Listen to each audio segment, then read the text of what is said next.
What's up guys, how's it going? Today we're going to be installing the QMAX coolant reroute on my 1996 Turbo MX-5. Let's get it. Let's get it.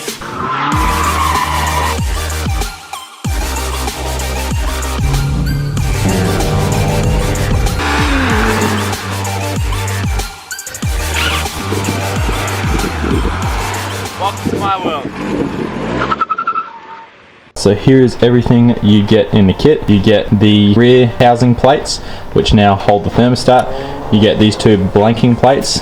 This one being the one you use if you're keeping your OE water neck.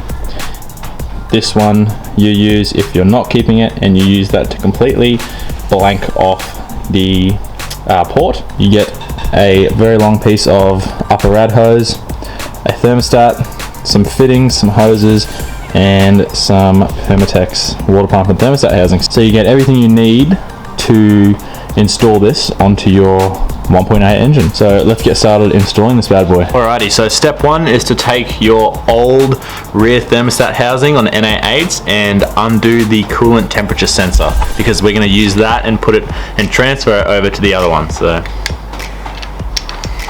unscrew and take out your OEM temperature sensor, and this is a crush washer sealed sensor. So step two, take the housing here. We have our thermostat, and our thermostat sits in like that, and then take our circlip, and the circlip holds it in. So you're going to need some circlip pliers, which look like this, and all you're going to do is insert the circlip into there, and that is step two.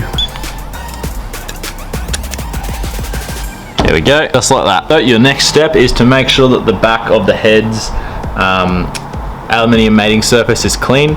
I got my head machined, so it is as clean as it'll ever be.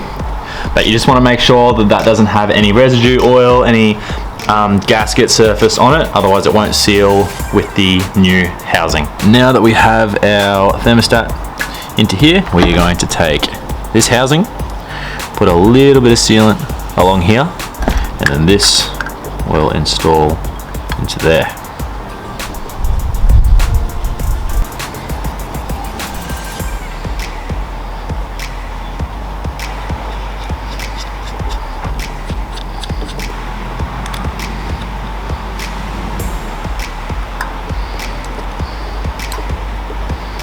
Just like that. That's all you want to do. Have that nicely on there, all sealed, all tight. So the next thing we're going to do is we're going to take our stock coolant temp sensor, and it threads into this port right here.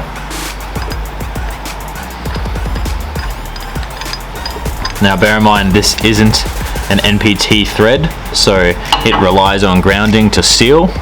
It is not tapered, so you do have to do it up fairly tight.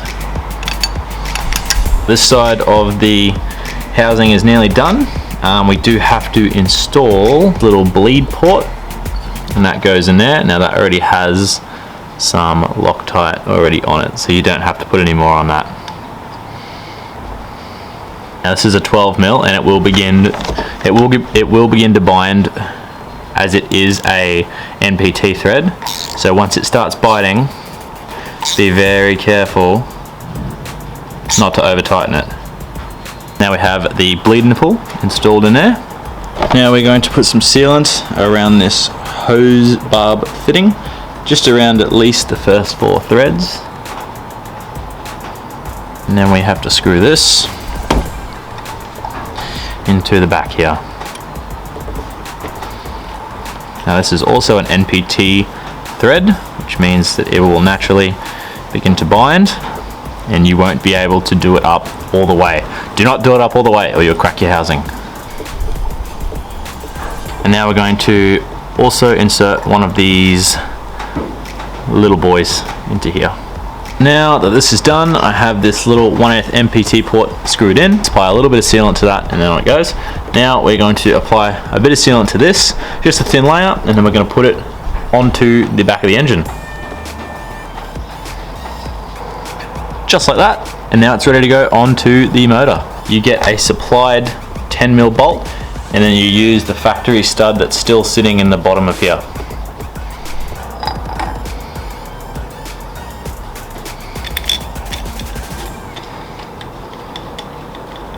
You get your old bolt.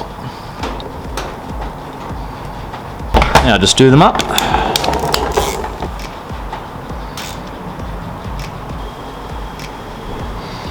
And that is the rear of the housing done. Alrighty, so now we are left with two little blanking plates. We have one here, which you would use if you were not using this coolant water neck, and you have this one, which is what I'm going to use, which that slides straight onto there, and then you're pretty much done. Now I'm going to be done because my motor is not in my car, but if you were doing this in your car, then you would have to install the radiator hose and cut it to length and do all that stuff. But now we're just going to get this installed and we're going to be done. If you were going ahead with the install on your engine, you would just remove the stock filler, slide this onto here, make sure you apply a little bit of sealant to this surface, and then you would take your sensor plug with a washer on it, screw that into there, and then you would take another small NPT fitting and you would screw that into there, and then that would be it. Alright guys, thank you so much for watching this video. This was the Super Miata QMAX coolant reroute install. Now I know I didn't get it completely installed in my car, but I tried to show you as best as I could. You did have your motor out of the car, but I mean it still applies if it is in the car. The only thing you would do differently would run the rad hose, do the coolant bleed, and off you go. But thank you guys so much for supporting the channel. I really appreciate it. Hope you guys enjoyed this video. If you do want more, smash the like button. There are going to be heaps more videos coming out because there's a lot of parts showing up, so I'm going to be making a lot of videos on everything that comes in. So yeah, this is Carl signing out. Have a good one guys. Thanks for watching.